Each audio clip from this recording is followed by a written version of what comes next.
کسی قسم کا اس نے فراڈ کیا ہے یا کوئی غلط طریقے سے قیمت کو آگے اوپر نیچے غیر قانونی طریقے سے بڑھایا ہے یا اس نے ٹیکس کا فراڈ کیا ہے، تو پھر حکومت پھر ریلیونٹ ادارے کو وہ معاملات بھیج بھی سکتی ہے کہ آپ اس کی تحقیقات کریں۔ رپورٹ کے بعد جس بھی آرگنائزیشن کو تحقیقات کے لیے بھیجا جائے گا، انویسٹیگیشن اس نے کرنی ہے۔ اب مثلاً اگر معاملہ نیب کے پاس جا رہا ہے تو نیب نے اس کمیشن کی رپورٹ کو سائٹ پہ رکھتے ہوئے دوبارہ سے اپنی انویسٹیگیشن کرنی ہے۔ اس میں کچھ لوگوں کو ایڈ کرے گی، کچھ لوگوں کو وہ نکالے گی، ڈپینڈ کرتا ہے کہ انویسٹیگیشن کیسی ہوگی۔ اور اس کے بعد پھر ایک ریفرنس فائل ہوگا اور پھر یہ ٹرائل ہوگا اور ٹرائل کے بعد پھر عدالت فیصلہ کرے گی۔ تو یہ ایک پروسیس ہے۔ اب حکومت نے جب یہ رپورٹ دیکھی تو حکومت نے دیکھا کہ 3-4 مختلف قسم کے معاملات ہیں۔ ایک تو نیب کا معاملہ ہے کیونکہ جرم ہوا ہے، وہ حکومت نے نیب کو بھیج دیا۔ ایک کوئی ٹیکس کا معاملہ ہے، جو شاید ٹیکس کی کوئی وائلیشن ہوئی ہے یا ٹیکس نہیں دیا گیا، اس کی ریکوری کا معاملہ ہے، وہ ایف بی آر کو دے دیا گیا۔ جہاں تک وہ کارٹلائزیشن کا معاملہ ہے، ہمارا قانون کہتا ہے کہ کارٹلائزیشن اگر ہو، یعنی کہ لوگ اگر مل بیٹھ کے کوئی ایسا فیصلہ کریں جو کہ غیر قانونی طریقے سے جو قیمت ہے کسی اشیاء کی وہ بڑھائی جائے گی، تو یہ کارٹلائزیشن ہوتی ہے۔ اس کا معاملہ ہے تو وہ ہمارے قانون میں کمپٹیشن کمیشن کو بھیجا جاتا ہے۔ تو حکومت نے میرا خیال ہے یہ سارے مختلف کیٹیگریز کے ایشوز جو تھے وہ اپنے اپنے اداروں کو بھیجے ہیں۔ اب ہو سکتا ہے کہ ایف بی آر کے پاس جب جائے معاملہ تو ایف بی آر اپنی انویسٹیگیشن کے بعد کہے کہ قانون کے تحت ہم مزید آگے جا ہی نہیں سکتے، ہم جتنا پیچھے جانا چاہتی ہے حکومت ہم اتنا پیچھے نہیں جا سکتے کہ ہمارا قانون یہ اجازت نہیں دیتا، تو وہ پھر انویسٹیگیشن کو اکارڈنگلی اتنا روک لیں گے۔ اسی طرح نیب بھی دیکھ سکتی ہے کہ ہمارے پاس یہ چونکہ حقائق اتنے پرانے نہیں ہمیں مل رہے، کوئی ہمیں اس کی انویسٹیگیشن میں دقت ہو رہی ہے، تو وہ ریفرنسز کو ڈیوائڈ کر سکتی ہے۔ وہ ایک ریفرنس امیڈیٹ معاملات پہ کر سکتی ہے، ایک ریفرنس ماضی کے معاملات پہ کر سکتی ہے۔ تو حکومت نے لگتا یہ ہے کہ بہت زیادہ اس کو بڑھایا ہے، لیکن اگر آپ جس طرح میں نے آپ کو ایکسپلین کیا اس طرح دیکھیں تو یہ معاملات مختلف تھے اور مختلف لوگوں کو۔ بالکل صحیح۔ دوسرا یہ بتائیں کہ جو اس وقت بہت تنقید ہو رہی ہے حکومت کے اوپر کہ سبسڈی اگر دی تو حکومت نے تھی، پنجاب حکومت نے ایکسپورٹ کرنے کا اگر فیصلہ کیا تو وہ وفاقی حکومت نے کیا، سبسڈی تھی پنجاب کی حکومت نے دی، دونوں لیولز کے اوپر ایسے لوگ بیٹھے ہوئے تھے جن کا کانفلکٹ آف انٹرسٹ تھا۔ تو یہ چیزیں جو ہے ان میں سے کس کیس کے اندر انویسٹیگیٹ ہوں گی جو اتنے مختلف کیسز حکومت نے F P R, state bank ہر طرف بھیج دی ہیں؟ جی دیکھیں، اب مثلاً یہ سبسڈی کا ایشو جو ہے جب نیب کے پاس گیا، جس طرح میں نے کہا کہ کمیشن کی جو رپورٹ ہوتی ہے وہ ایک صرف رپورٹ ہے، وہ انویسٹیگیشن نہیں ہے۔ نیب کے پاس جب معاملہ گیا ہے تو ان کو اپنی ایکسپرٹ ٹیم کے ساتھ بیٹھ کے خود ہی دوبارہ سے انویسٹیگیٹ کرنی ہے۔ وہ اس میں لوگ ایڈ بھی کیے جا سکتے ہیں، اس میں مزید شامل کیے جا سکتے ہیں اور نکالے بھی جا سکتے ہیں، انویسٹیگیشن پہ ڈیپینڈ کرتا ہے۔ تو ابھی یہ معاملہ ختم نہیں ہوا، اس نے ابھی آگے چلنا ہے اور اس نے انویسٹیگیشن کے بعد آپ کہہ سکیں گی کہ کس کو پکڑا گیا ہے کس کو نہیں پکڑا گیا۔ لیکن جہاں تک میں آپ کو حکومتی فیصلوں کی بات بتاؤں، جب کابینہ کوئی فیصلہ کرتی ہے، جہاں تک کانفلکٹ آف انٹرسٹ کا تعلق ہے وہ تو آپ کی بالکل بجا بات ہے کہ قانون یہ کہتا ہے کہ اگر کسی کا کانفلکٹ ہو کوئی ڈیسیجن میکنگ میں تو اس کو وہ بات کرنی ہوتی ہے کہ یہ میرا یہ کانفلکٹ ہے، میں اس میں چونکہ پرسنلی انوالوڈ ہوں یا میرا کوئی خاندان کا شخص انوالوڈ ہے، اس لیے میں اس فیصلے میں کسی قسم کا انوالومنٹ نہیں چاہتا، آپ یہ فیصلہ میرے کسی انپٹ کے بغیر کریں۔ تو یہ ایک طریقہ کار ہے کانفلکٹ کو ختم کرنے کا۔ پتہ نہیں اس کیس میں وہ ہوا یا نہیں ہوا، یہ میں نہیں کہہ سکتا، لیکن یہ ضرور انویسٹیگیشن میں اس معاملہ آئے گا۔ لیکن حکومت کا فیصلے کی جب بات ہوتی ہے تو حکومت فیصلہ کرتی ہے، جب ایک کابینہ کے طور پہ کرتی ہے تو ایک سمری اس کے سامنے آتی ہے اور سمری میں بہت سارے حقائق لکھے ہوتے ہیں، فیکٹس لکھے ہوتے ہیں۔ وہ ان فیکٹس کے مطابق جو انویسٹیگیشن ہوئی ہے، جو اس سے پہلے سمری میں جو کچھ کہا گیا ہے اس کے اوپر فیصلہ کرتی ہے کہ کابینہ کے لیے یہ پاسبل نہیں ہے کہ وہ جا کے ہر چیز کا خود ہی انویسٹیگیشن کرے، وہ تو سمری پہ ریلائی کرتی ہے۔ اگر ان حقائق میں جو سمری میں فیکٹس ہیں وہ غلط ہیں، اس میں کوئی کسی قسم کی دھاندلی ہے یا کوئی غلط بیانی ہے یا کوئی غیر قانونی چیز ہے تو پھر وہ ذمہ داری پیچھے جاتی ہے، وہ کابینہ پہ نہیں آتی۔ کابینہ صرف فیصلہ کرتی ہے اور ان فیکٹس کے بیسس پہ جو اس کے سامنے ہوں. یہ بالکل اسی طرح ایسا ہے کہ عدالت فیصلہ کرتی ہے تو عدالت اسی پہ فیصلہ کرتی ہے جو حقائق اس کے سامنے ہوں, جو ایویڈنس اس کے سامنے آئے. بہت بار ہم کہتے ہیں کہ اس شخص کو بری نہیں ہونا چاہیے, لیکن عدالت مجبور ہوتی ہے کیونکہ عدالت نے فیصلہ کرنا ہوتا ہے جو حقائق یا جو شہادت اس کے سامنے ہے. کابینہ اور گورنمنٹ بھی اسی طرح کام کرتی ہے.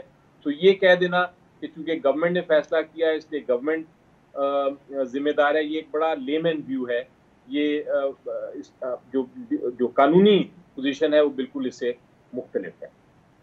بہت بہت شکریہ سر, آپ نے ہم سے بات کی. ناظرین لیں گے ایک چھوٹا سا بریک, اور جب ہم بریک سے واپس آئیں گے تو ہم بات کریں گے کراچی کی, خاص طور پہ لیاری کی, جہاں اگلے دن ایک بلڈنگ جو تھی گر گئی اور اس کے اندر ہلاکتیں بھی ہوئی. اسٹے ود اس.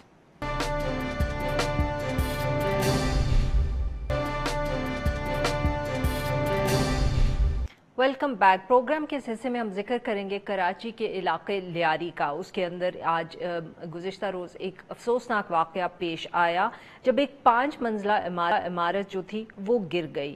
اس کے نتیجے میں اب تک 6 ہلاکتیں جو ہیں وہ ہو چکی ہیں, جبکہ 2 پولیس اہلکار سمیت 10 افراد کے زخمی ہونے کی بھی اطلاعات ہیں.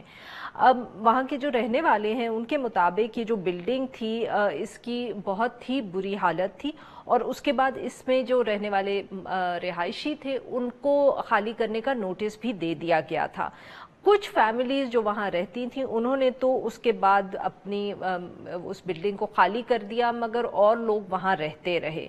صوبائی وزیر ناصر شاہ کے مطابق کراچی کے اندر 300 سے زائد ایسی بلڈنگز ہیں جو اتنی کمزور ہیں کہ کسی بھی وقت گر سکتی ہیں, اور ان میں سے 100 جو بلڈنگز ہیں وہ لیاری کے اندر ہی موجود ہیں.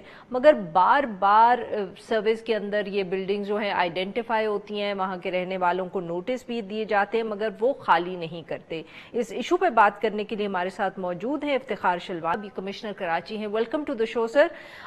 سر یہ بتائیے گا کہ کیا وجہ ہے, جیسے کہ اس واقعے میں معلوم ہوا کہ آپ لوگ بلڈنگز آئیڈینٹیفائی بھی ہوتی ہیں, نوٹس بھی سرو کیے جاتے ہیں, مگر وہاں جو لوگ رہ رہے ہوتے ہیں وہ خالی نہیں کرتے, کوئی فالو اپ میکنزم نہیں ہے کیا؟ دیکھیں جی, اس میں آپ نے خود ہی اس چیز کا جواب دیا. ہمارے پاس تقریباً یہ 422 کے قریب ایسی بلڈنگز ہیں which have been declared dangerous, اور ان کو تمام ہمارے ڈپارٹمنٹس کی طرف سے, SPCA کی طرف سے, ایون ہمارے ACs اور DCs کی طرف سے بھی ان کو نوٹسز ایشو ہوئے ہیں, اور ان کو کوشش کی گئی ہے کہ ان کو وہاں سے ایویکویٹ کرایا جا سکے. ان میں کچھ ہماری ہیریٹیج بلڈنگز بھی ہیں, ان کا ایک الگ پروسیس ہے, ان کو ظاہر ڈی لسٹنگ کے بعد ان کو ہم ڈیمالش کر سکتے ہیں.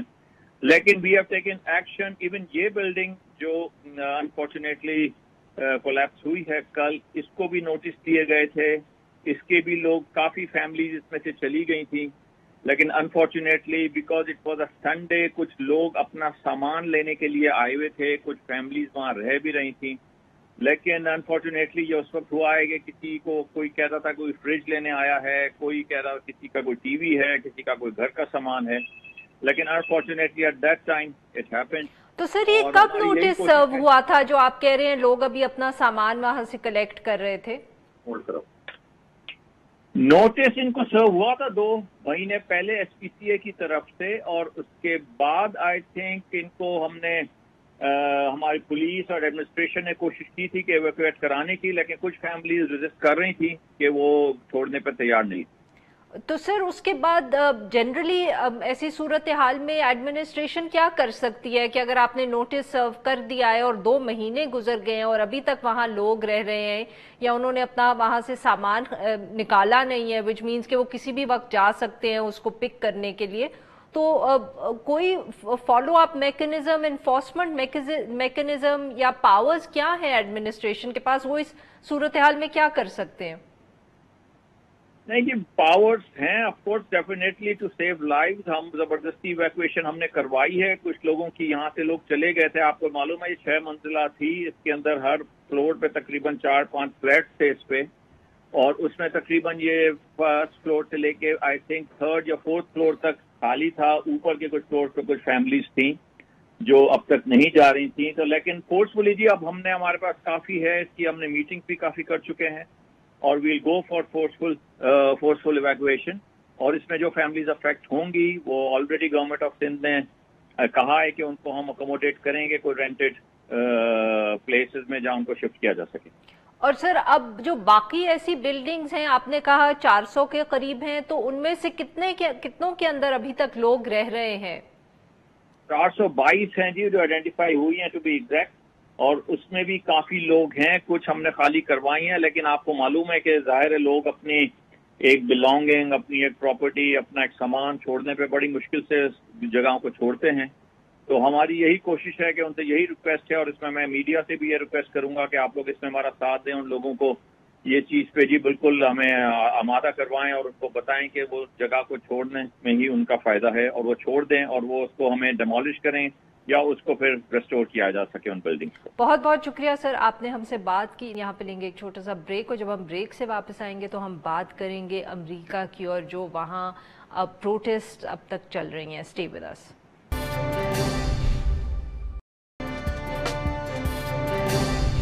Welcome back. پروگرام کے اندر اب ہم ذکر کریں گے امریکہ کا، جہاں جو ایک سیاہ فام شخص جارج فلوئڈ کی ہلاکت کے بعد مظاہرے جو شروع ہوئے وہ ابھی تک جاری ہیں. 25 مئی کو منیاپولس کی پولیس کے ہاتھوں جارج فلوئڈ کی ہلاکت ہوئی، اور اس کے بعد سے پچھلے جو 2 ہفتے ہیں امریکہ بھر کے اندر مظاہرے جو ہیں جاری ہیں. اور اب جو امریکی میڈیا ہے وہ یہ کہہ رہا ہے کہ یہ جو مظاہرے تھے یہ ایک تحریک کی صورت اختیار کرتے چلے جا رہے ہیں نسل پرستی کے خلاف. گزشتہ روز پورے امریکہ میں وائٹ ہاؤس، کیپٹل ہل، Lankans memorial, Washington D C کے اندر جو ہیں ان کے سامنے بہت بڑی تعداد میں مظاہرے ہوئے. اس کے علاوہ دنیا کے اور کونوں کے اندر، لنڈن کے اندر اور جگہوں پہ بھی مظاہرے ہوئے. وائٹ ہاؤس کے باہر بھی بہت بھاری تعداد میں فوجی جو تھے وہ تعینات کیے ہوئے تھے. دوسری طرف جو امریکی صدر ہے ڈونلڈ ٹرمپ، وہ ان کے اوپر کافی تنقید ہو رہی ہے آج کل، اور جو سینئر ریپبلکنز ہیں ان کے اندر بھی ان کے اوپر تنقید کریں، جیسے کہ سابق صدر جارج بش اور سابق وزیر خارجہ کولن پاول، جنہوں نے اناؤنس کر دیا کہ وہ اس سال ڈونلڈ ٹرمپ کو ووٹ الیکشنز کے اندر نہیں دیں گے. اس حوالے سے گفتگو کرنے کے لیے ہمارے ساتھ موجود ہیں ڈاکٹر عادل نجم صاحب. یہ ڈین ہے Pardee school of global studies, Boston University. Welcome to the show sir. Doctor صاحب، آپ کس طرح دیکھ رہے ہیں یہ جو مظاہرے ہو رہے ہیں پچھلے 2 ہفتے سے، خاص طور پہ جو ویکینڈ کے اوپر ہم نے دیکھا کہ ان کا جو ایک ساری دنیا کے اندر ایک ہم نے پروٹیسٹ مارچ دیکھے. کیا ہم کہہ سکتے ہیں کہ یہ اب جو مظاہرے ہیں، جس کو پہلے لوگ رائٹنگ بھی کہہ رہے تھے، یہ اب ایک تحریک سی بنتی چلی جا رہی ہے؟ یقیناً یہ تحریک ہی ہے، اور یہ پہلے بھی تحریک تھی، اور اب جو ہے ہم یہ بھی دیکھ رہے ہیں کہ اس کی ایک عالمی سطح پہ ایک گلوبل غم اور غصہ جو ہے وہ گلوبل ہے. اور میرے خیال میں وہ غم یا غصہ جو ہے وہ یقیناً جو امریکہ میں سیاہ فام ہیں ان کی نسبت سے ہے، لیکن اس سے زیادہ ہے. ایک طرف تو اس کے 2 طریقے ہیں دیکھنے کے. ایک طرف تو یہ ہے کہ اس کو آپ ایک امریکن ایشو دیکھیں اور اس کو صرف جو ہے نسلی امتیاز کا ایشو دیکھیں، جو ایک ایسا مسئلہ ہے جو امریکہ کی جو سب سے گہرا وونڈ ہے امریکہ کی سائیکی میں ہسٹوریکلی پچھلے 250 سال سے، وہ نسلی امتیاز کا ہے. جو پہلے جو سلیوری تھی، اس کے بعد ایک سول وار ہوئی جس میں ملک ٹوٹ گیا. اور جب ٹوٹ جاتا ہے تو واپس بینڈ ایڈ سے صرف ٹھیک نہیں ہو جاتا.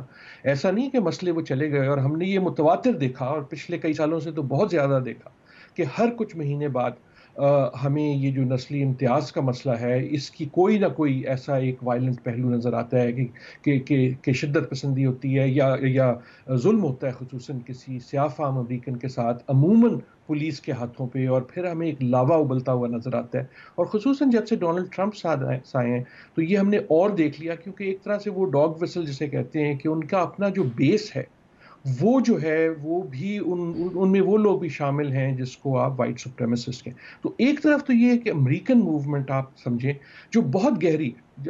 دیکھیں ہر سوسائٹی میں کوئی نہ کوئی ایسا وونڈ ہوتا ہے جو بہت گہرا ہوتا ہے. کہیں وہ مذہب کا ہوتا ہے، کہیں وہ نسل کا ہوتا ہے، کہیں وہ ذات کا ہوتا ہے، کہیں وہ اقتصادی طور کا ہوتا ہے، کہیں وہ سیاست کا ہوتا ہے، آئیڈیالوجی کا ہوتا ہے. امریکہ کا سب سے گہرا جو زخم ہے وہ نسلی امتیاز کا ہی. لیکن میرے خیال میں ایک دوسرا پہلو بھی ہے جس کی آپ نے اور میں نے کئی بار بات کی آپ کے پروگرام میں، وہ یہ کہ ہم اس سے پہلے ہی دیکھ رہے تھے کہ دنیا بھر میں ایک